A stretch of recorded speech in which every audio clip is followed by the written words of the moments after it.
Welcome to the Actor to Actor podcast. I'm your host, Terence Rosemore. Whether you're an aspiring actor or just a lover of film, I hope to give you a unique perspective of Hollywood with inside stories and anecdotes from some of the most iconic film and TV shows from the point of view of working actors. I am very excited today to have as my special guest two very talented actors, Fedor and Mike Benitez. Collectively, the three of us played the hitchhiking ghost in the Disney film based on the iconic ride, The Haunted Mansion, starring Lakeith Stanfield, Rosario Dawson, Danny DeVito, Tiffany Haddish, Owen Wilson, Jamie Lee Curtis, Jared Leto, and many others. I played Phineas, Fedor played Ezra, and Mike played Gus.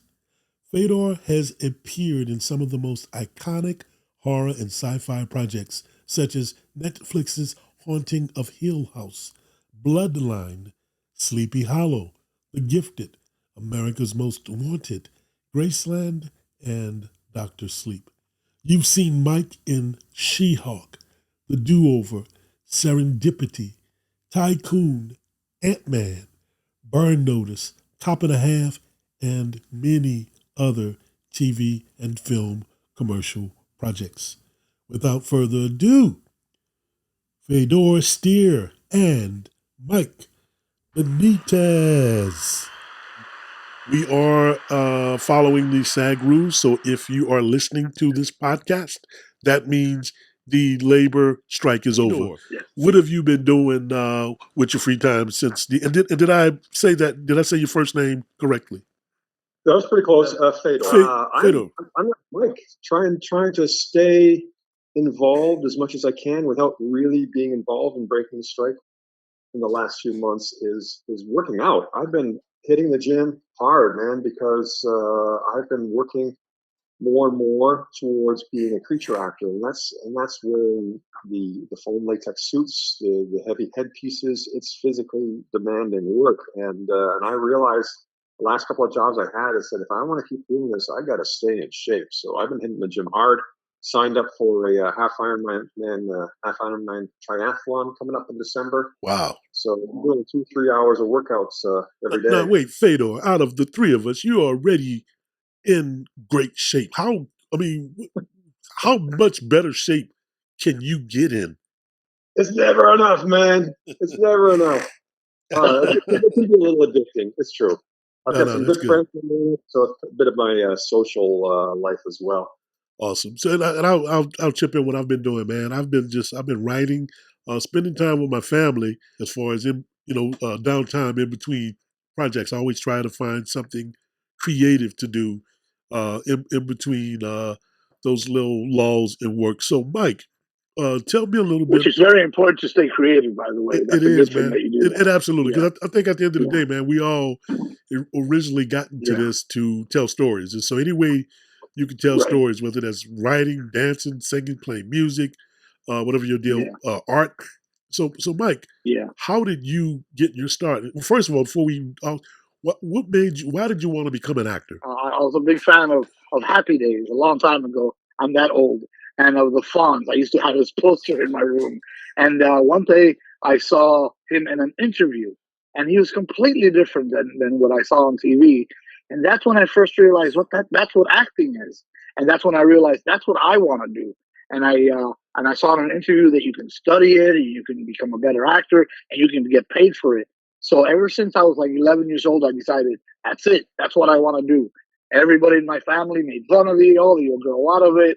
And I never grew out of it. And I decided to follow my dreams. And I went to Florida State University, got a degree in theater.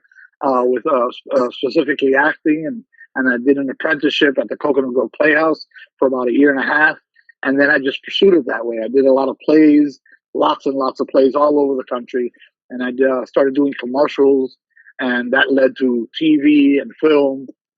So Mike, let me back moving to New York too. So yes. You said you saw an interview. Henry Winkler. Right. So Henry Winkler played the Fonz. what's the first thing of action that you did after you realized that this is what you wanted to do? Well, I came from an immigrant family, so that's the last thing my parents wanted me to do.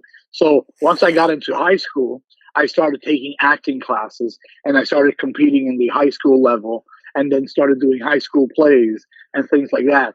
And then I started winning awards in high school, and then I was like, "Oh, I can actually do this." So it was a couple of years after, at 11 years old, Yes.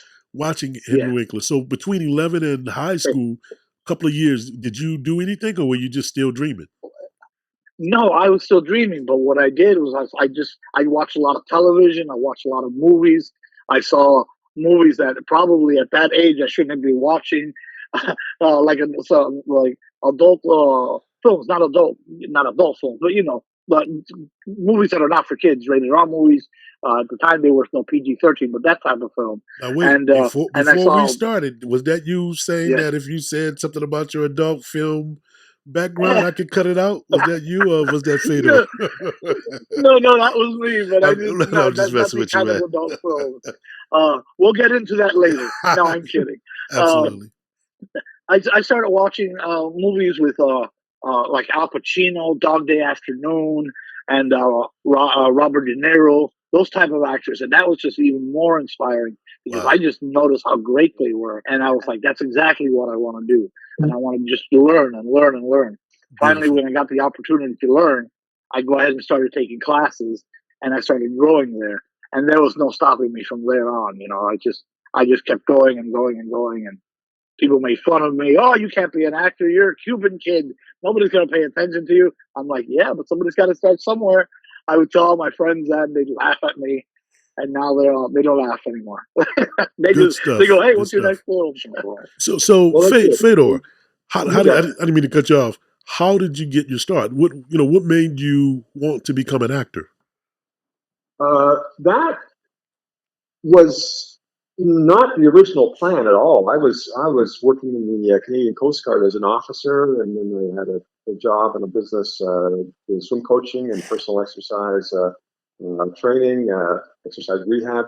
And I ended up after that working on a cruise ship down in the Caribbean. And a guy named Joseph Gordon-Levitt, you might have heard of him, and his family showed up on the ship. He was about 14 at the time, but his parents, and they would sit with me at the table that I would host every evening, and they would just start telling me stories about life on set in LA. And I remember just thinking, this seems like a lot of fun, what they're doing. Fedor, how old were you when this happened? Oh, so I was probably in my late 20s, about 28, I think. Okay, that's pretty late to start. Yeah, and I mentioned that. I said, this sounds like something that'd be a lot of fun to do. And they said, you should just try it. You're going to get work because of the way you look. You're probably going to get jobs. You don't even have to be a very good actor. And I said, oh, well, let me give this a shot. So after I got off the ship, I found a casting agent, and she said, yeah, I could probably use you. You could be that creepy guy in the dark alley kind of guy.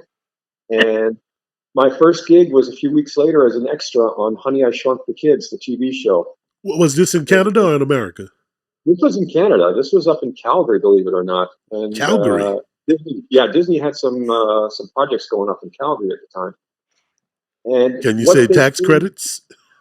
I guess, probably. Yeah. But what they told me was exactly right. The first moment I walked on set, we'd been kept backstage for hours and hours. But then when they finally brought us forward to do our thing on set, within a minute, I was surrounded by a bunch of hair and wardrobe people, and they were like, oh my gosh, yeah. We need to get you back for next week's episode because you look like so-and-so. And I had no idea who they were talking about. It turned out to be Michael Berryman, that they wanted me to come in back for to be a photo double for him. Now, who's Michael Berryman? Michael Berryman is a well-known horror actor, character actor. He has been in One Flew Over the Cuckoo's Nest. He's been in so many shows. The Eyes Have Hills. No, The Hills Have Eyes. He's one of those characters you look at him and you go, oh, yeah, that guy. Right. He's the principal in the Motley Crue video, Smoking in the Boys' Room. Yeah, yeah, Okay. yeah. Yeah. Yeah. So what's kind of cool is years later, just about 3 years ago, I got to meet him again and work with him on another show called The Mad Hatter. So that was Were, kind of cool. were A you whole, able Were you able to whole, share your story with him? I did. I got a chance to tell him my story, so that's pretty cool. And I thought to myself, maybe this is where I should end my acting career because now it's come all the way around to the beginning. And, Nah. no, I couldn't do that.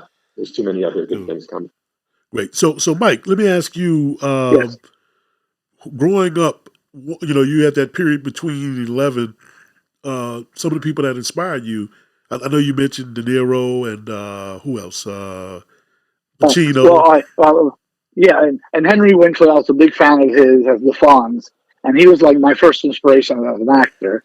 And the funny thing is, after high school, after college, uh, I started auditioning and doing a lot of plays. And then the first film that I ever got was a film called Cop and a Half. And guess who the director of that film was? It was Henry Winkler. And I was at the audition in Tampa. They had the audition in Tampa, and I didn't know this was my first big movie audition. And I was there going over my lines, being a professional theater actor that I was in my mind anyway. And all of a sudden, from the corner, I see Henry Winkler coming right at me, and everything just got blurry, and I was like, "Oh my goodness, where am I? This is too much. I can't believe this." I started like sweating and told myself, just act like you belong. Just act like you belong. He passed by right beside me, went into the room. I saw him go into the room, and I said, "Oh no, he's going into the same room that I'm going into." So I was like, "Okay, I got my act together. I got my nerves together, and I went in." And I went on to have the most horrible audition I've ever had, in my opinion. That's usually how it works. But he liked it. And I improvised with him, and he liked that. And he called me back for the callback. And after about four different callbacks, they had me keep going back and going back. And I didn't know that I already had the role. They kept wanting to look to see who was going to play my wife in the Cop and a Half movie. He asked me to do a scene with this actress from Miami, who Maria Canals. She's also a very good friend of mine still, and he said, like, "Maria, can you go outside? I want you to read a different role. Mike, can you stay here?" I'm like, "Oh, sure, sure." She went outside, and he goes like, "Well, has anybody told you?" And I said, "Told me what, Mr. Winkler?" He goes, "You've got the part." And I said, "I do. I have what?" And he says, "Congratulations, you have the part. I can't believe nobody's told you." I said, "No, you just told me. Thank you." "Oh, that's so good." I got so excited. And that's when I proceeded. I said, "May I tell you a story?" He goes, "Yeah, sure, go ahead." And I told him. And he just hugged me and told me, "You see how things work out in life? You never know how things are going to do." So when Fedor just said that story about the actor that he was standing in for, and then he got to meet him, it was kind of the same way for me. Only he gave me my first film. And in Man, that film, I got to work with Burt Reynolds, which was amazing for how me. serendipitous is that both of you guys got to work Isn't it? with and meet Yes. the people that inspired you to do Yes. this? So amazing. It still blows my mind that that happens. And I've had a lot of instances that are serendipitous in my life with my acting life. When I first moved to New York, my first restaurant that I went to right away was a restaurant called Serendipity, which sells a lot of food but a lot of desserts. The first film I ever did in New York was a movie called Serendipity, Wow. and I was like, really, is this happening again? So that was amazing to me too. But yeah, so basically, took several years for me to become an actor because I had a lot of things get in the way that my folks didn't want me to do it. It just wasn't in the cards for me.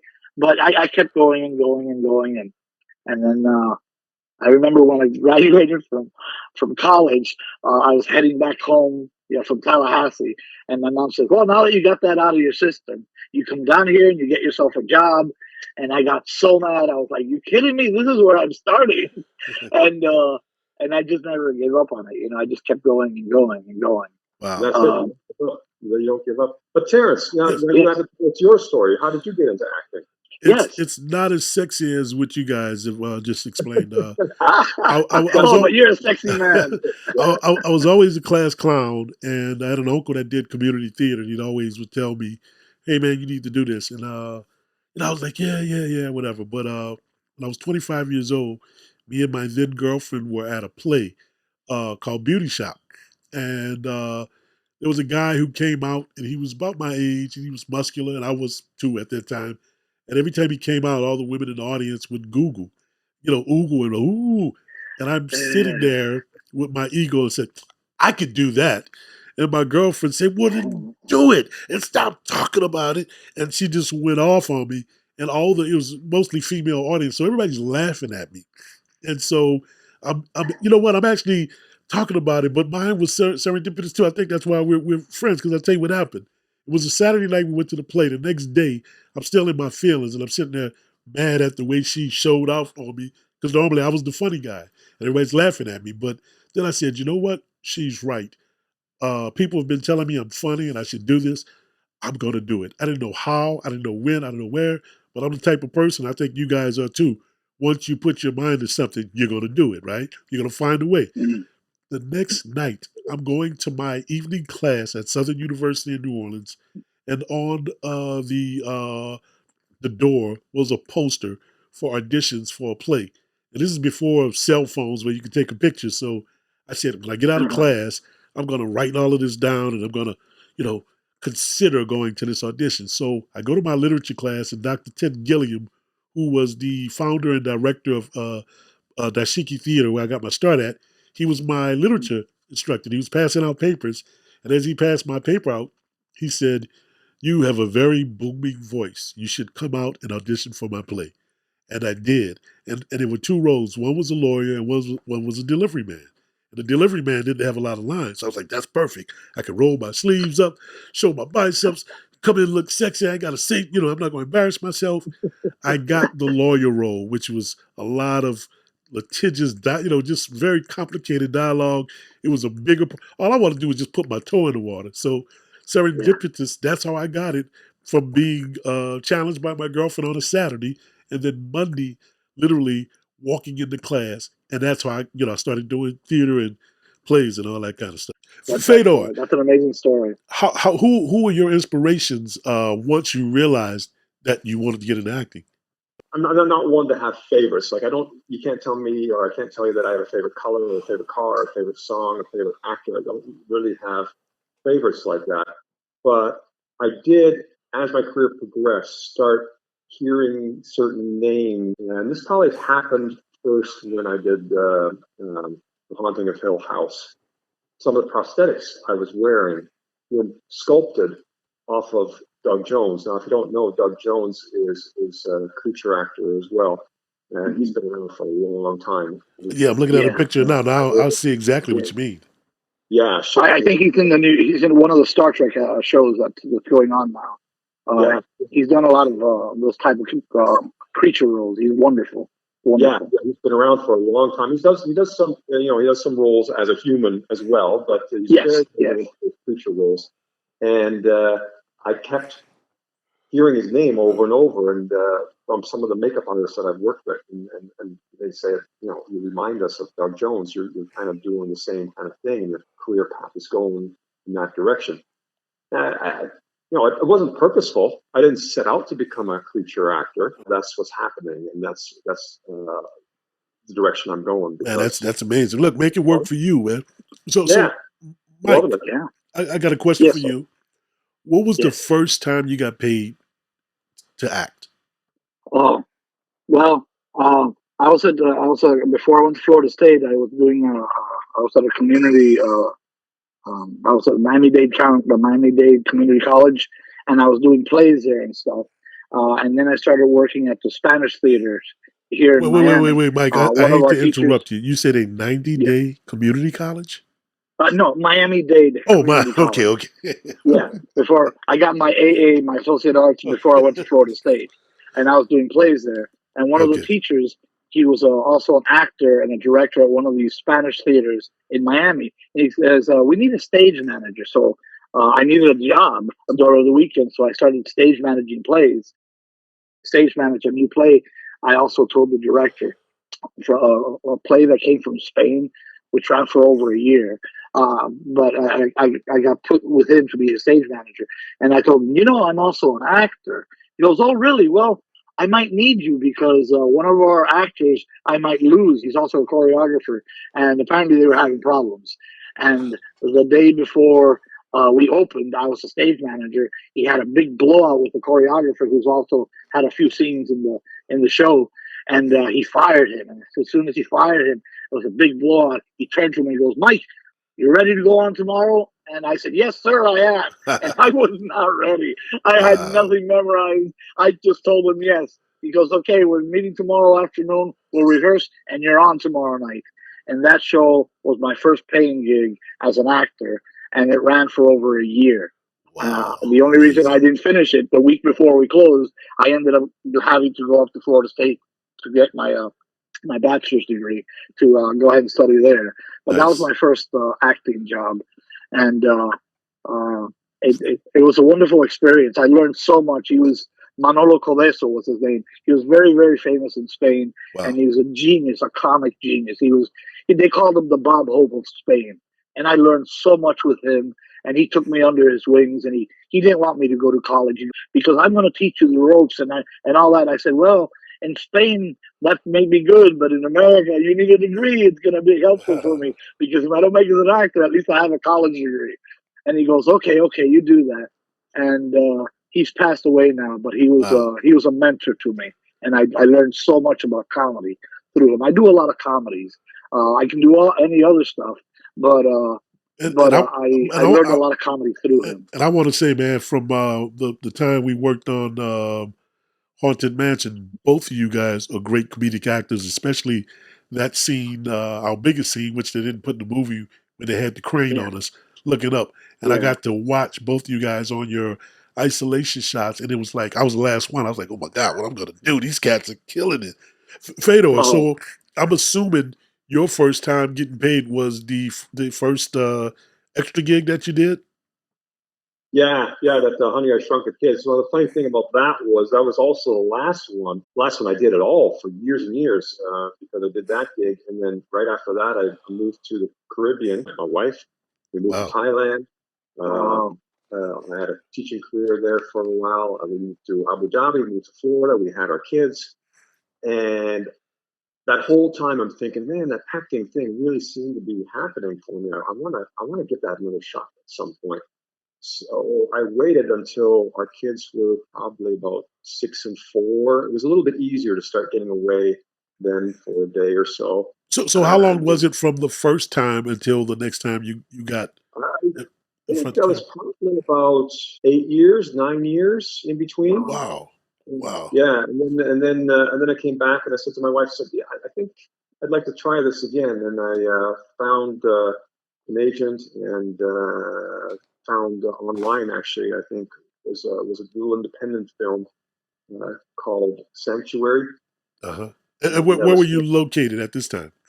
here in Florida, Okay. and Okay. it was really local to me. And as it turned out, and I started doing that, and that was a good 4 or 6 weeks of work. But the thing about that film is we were filming from sunset to sunrise, and I still had my day job teaching at a school. Wow. I Wow. hardly there was 1 week where I slept maybe 3 hours total in a whole Wow. week. Because I'd be That's up all night amazing. shooting, and I'd go home, I'd shower, I'd change into my work clothes, and I'd go to the school, go home, again, eat, say hello to the family, out to makeup again. And I was Wow. covered in a lot of blood. I was ready to start to do some heavy prosthetics at the time. I remember coming to school because I couldn't get all the blood off. That was absolutely exhausting. They're But thinking at the you're a same time, I murderer or loved it. something, huh? Yeah, I loved working with the guys on set. I made good friends that are still good friends today. And it was an introduction to the whole thing, like a solid, hardcore introduction of how tough this business can be. Yes. And it didn't make me want to quit. We talked earlier about the strike. When did you get your SAG card? What was your first SAG gig? On the Florida lottery, I did a SAG commercial. Uh, Actually, I did a SAG commercial before that, but they said no, you don't have to join. And even though I wanted, they convinced me not to. But then I got another lottery commercial And you in had to join. Florida, and and they and I had to join, and I wanted to join. I was dying to join it. Now, so Nice, a lot of people nice. don't do that, What but what I what did. I knew that what if, year if was I that? wanted to be a professional actor, that was in 1991, Okay, okay, early 1991, and I remember at the time it was a lot of money to join, so I paid like half of it. They said, okay, before you do your next lot SAG work, you have to pay up right away. And then within a couple of weeks, I booked Cop and a Half, which was the movie with Burt Reynolds and Henry Winkler who directed. So I had to come up with the money immediately, nice, and so I paid. My dad helped me pay for it, and then I paid him back. So nice. '91 is when I joined the Screen Actors Guild, and Fedor, I'm I've sorry. been pretty active ever since. Fedor, when did you do your first? When did you join SAG? When did you get your SAG card? Last year, I I guess part of it was because I'm here in Florida. Florida was a right to work state, and same with Atlanta, where I was doing a lot of my work. So I never had a need to join SAG to be able to do the SAG candidate. And that initial do was always reluctant. Was always an impetus for me. It was not an impetus, but Right, an inhibitor for me because right, I wasn't ever 100% sure yet if I was going to do the acting full time. right, right. I talked to a lot Oh, of actors who are kind of in that. They're working as non-union in right to work states, and they're scared to make that jump because, like, man, that's a lot of money, and I don't, I'm not hundred yeah, percent. it is a lot of money, and it is a big commitment. Just hesitated for years, and we did the Haunted Mansion, and I was talking to you, Terence, and Mike, especially because Mike is so knowledgeable about all of this SAG stuff. And I asked Mike's advice. He said, "What do you think? Is it worth it?" And Mike said, "Absolutely, definitely." So I followed Mike's advice, and I joined SAG, and it was Oh, Sorry about that. no, no, it's all no good. problem. So I followed Mike's advice, and it was really maybe a month or two later where I got this next big gig for a show called Evil, which we're filming in New York, Okay. and that was my first regular recurring TV gig. Oh, nice, nice. Super So excited, I want. and I didn't mean to cut you off. I'm sorry. I want to move on to Haunted Mansion because I know, Mike, you've got to go in a little bit, and I know all the fans of the Disney fans and the fans of the ride and the movie. They want to know. Look, we've told them a lot about us. Now let's tell them about the main reason why we're here, Haunted Mansion. Mike, what was your audition process, and did you just audition for that one role, or did you audition for multiple roles? First, it was an untitled project, Disney project. I didn't even really know. I kind of guessed what it was after I started auditioning for. I auditioned for the guy in the pictures, that stretch. I auditioned for your role. I auditioned, and then I auditioned for my role. But they didn't have the same names as what we had in the movie. It was they had different names. Uh, so I auditioned for about four different roles altogether, and I was like, I think I just auditioned for the Haunted Mansion and for one of the Hitchhiking Ghosts. I didn't know until I finally got it. Wow, Uh, wow, and that's amazing. right before that, I had done the She-Hulk, Turning at Law, which was a Disney Yep. Marvel thing, and it was really they received me really well. So it was just a couple months before I had done that. So I knew Disney liked me, so I booked it right away. I don't know if it's because they knew me or whatever, but that was my audition process. When I finally got told that I booked Gus for the Haunted Mansion, it's my favorite ride ever. Wow, wow, that's So amazing. it was a dream come true. Really, I couldn't believe it. I just couldn't believe it. I was like, oh my goodness, I can't believe it. I'm gonna be a hitchhiking ghost, Absolutely and wonderful. I'm one of those crazy fans of the Haunted Mansion. So it's a dream come true. It really was. yeah, Fedor, what was your how I many? was a bit more What was your? oblivious to the whole process. I'm sorry. Would you say Fedor? I said I was a bit more oblivious to the whole process. Well, I got an audition as well for a character under some generic name like John or something. And Yeah, yeah. the only thing that stood out for me was that it was a tall ghost with a bowler hat. And my what agent straight away said, "They should go straight to casting with this because you are the bowler hat ghost from Haunting of Hill House." was that the only role that you auditioned for? I only auditioned for that one role of Ezra. Wow. And the description of the character that came with the sides, the script, was exactly my character from Haunting of Hill House. And my agent said, you shouldn't even have to bother auditioning for this. I said, yeah, but I got to. Did that give you confidence, knowing that I played something similar to this, so this is mine, or? Yeah, it did. And but like Mike actually kind of figured out. I really had no idea. I'd never done the ride. Obviously, I'd seen the Hitchhiking Ghosts out there in the world somewhere, but I've never been to Disney. Still haven't ever been to Disney. Wow. I've never done the ride, so I didn't really know the characters that well. So, but I did the audition, and I felt pretty good about it. My experience was similar to Mike's. I had auditioned for the Mariner first, which was long and arduous, and then it was the piano player, and then the third one was I think I might have auditioned for Gus as well, but it was crazy because I was about to blow it off. I was on vacation in New Orleans in a hotel, hanging out with friends, and I was like, man, I got to do this thing. And it was the day that we were checking out, and I was like, I was about to blow it. You know how it is when you're on vacation and you're like, you know what, man, I'm not gonna work all my this is my time. And so my friends was like, no, man, go ahead and do it. I said, no, they're not gonna pick me. I've auditioned for this thing several times. And I never get these kind of things. And I was like, man, just do it for the heck of it. And I did it and I got it. And let me just add that you guys were wonderful as your characters, and casting all three of us together was, and I don't want to blow my own horn or anything, but it was great because we had such great chemistry working right together. Off the bat. They did a really good job. And, I just want to say this. Remind me of Phineas, and of course the bowler hat goes. You remind me so much of Ezra, and I was like, and I got Gus because I was a short guy. but dude, look. But we all worked really well. When I did my homework on the characters, I mean, it was like they hit home run with all three of us. And already when we put our when we went on a costume for the first day of testing, remember they said no pictures. It was very highly secretive. All the producers and PAs and drivers were sneaking and said, "Hey man, can I get a pic with you guys?" You remember that? And it was Everybody. like we got rock star reception that day. We went to go show Justin, the director, what we look like. Everybody, man, they just lost their minds. All the stars, everybody. And if you remember us walking through the studios, because we had to go from one sound stage to another one. That's what I'm talking about. Get in the van, get out of the van. That's what I'm talking about. All these people, with carrying all the big stuff, you know how they are. It's all very technical. All these manly men, they were all little kids looking at us. And they just couldn't believe it, us three walking around. Mike, I worked on 3 or 4 Guardians projects.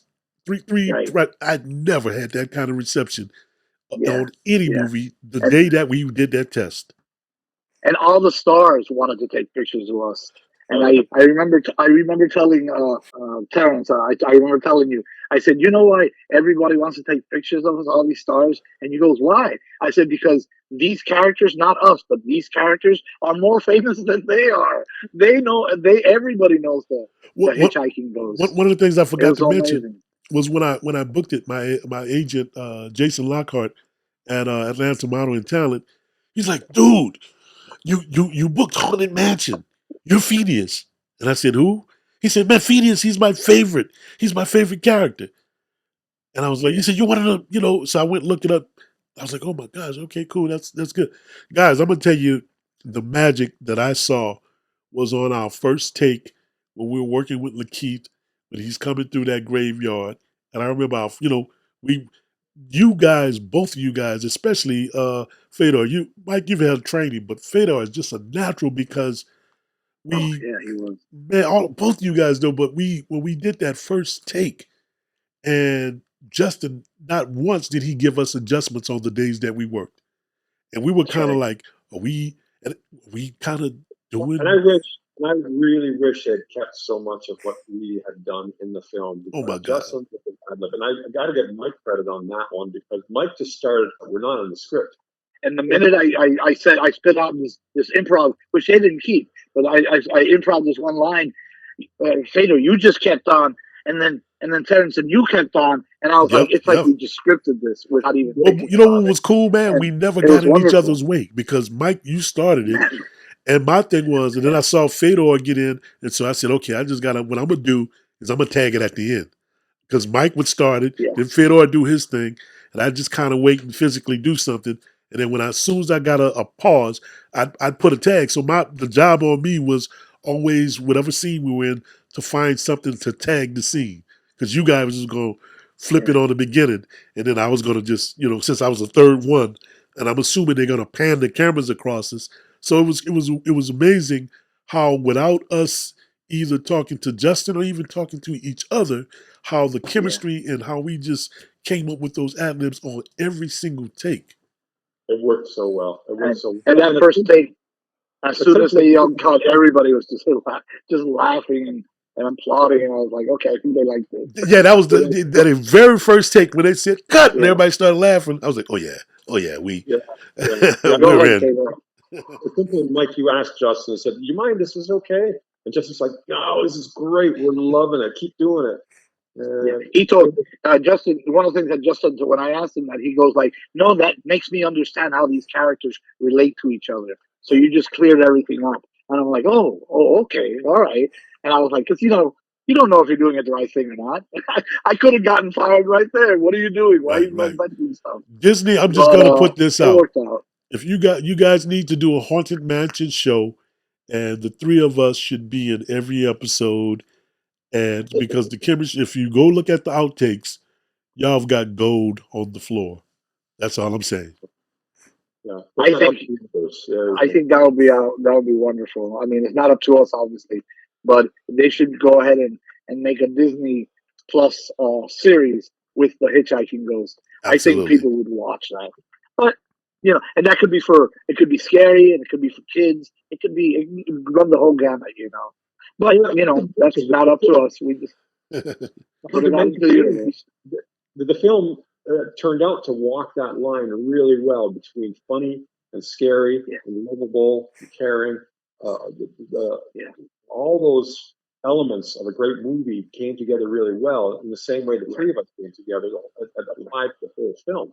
It was really a great And film. It turned out I well. I was the impressed. and saving I grace, I hope, is that on the DVD they have that stuff. Because I think what happened with I this hope movie is so. that you had so many different ghosts, you had so many different cameos and stars yes, that I'm pretty sure that first cut was probably 3 hours long, you know, or yeah, close to it. probably. And so they just Yeah, had to and I have to trim. say, I think the film came out so well and so heartwarming. Justin Simien did such a great job of casting and directing. He did really an amazing job of on this film, and Absolutely. I would love to work with him again on anything else because he was brilliant. He was brilliant. He really was. He had a vision. And how about Absolutely. the sets? You Oh remember my the God. sets? Oh Oh my my goodness. goodness! You didn't even have to use your imagine that you were in a haunted mansion. You were in a haunted mansion. We were there. It was amazing, It really and was. the cemetery and everything. So guys, before It we was, wrap up, Mike, I want to go to you. What projects you got now that the strike is over? What projects do you have that people should be looking for? well, right now, actually, the day that the Haunted Mansion came out, I had another Disney film come out on Disney Plus called The Slumber Party. There, you can recognize me because I play the Onion King. It was a very funny role. Uh, I did an episode of The Wonder Years. Next year, I have a movie called Harold and the Purple Crayon, based on the children's book, and that was moved from this year because of the strike to next year. It'll come out in August. Right. Another movie called an indie film called Omni Loop, uh, and another movie called Pan American, which I think is going to be a series, Okay. maybe on Netflix. I have no idea. Is I have several things coming out. is now Pan American? Is But that about the airline or is that something else? no, no, it's like a spy movie type thing, Gotcha. and I play this guy from the Middle East who drives an Uber, but he's involved in all these salacious events, and Okay. he's funny, and he's got a mouth on him that you would because you never hear me saying bad words and stuff Right. like that. Right. Right. Well, he's one of those that like it comes out of his mouth. I had so much fun doing it because it's just not like me. Totally the But opposite Harold of and the you. Purple Crayon, yeah, definitely. And Harold and the Purple Crayon. is another, again, it's a family film with a lot of CGI and dragons and stuff like that. Mike, Based on a you book. get, man, it sounds like you get It's a all big the movie. fun projects, man. You get all the stuff that sounds like it was cool to make. Just They- the names of them. They let me do stuff that I can't believe they let me do, and I always get to do a whole bunch of different types of roles. I guess because they never know what to do with me. I'm not like Fedor, who's like a monster guy. I'm like the neighbor, I'm the vendor, I'm the ghost, I'm whatever they want to put me in. Absolutely. And if they let me audition and they let me improvise, I do it. And I even had one director tell me, "Okay, I loved your improv, but why don't you just stick to the lines anyway?" I'm like, "Oh, okay." That's And funny. then I've had at that the end, happen.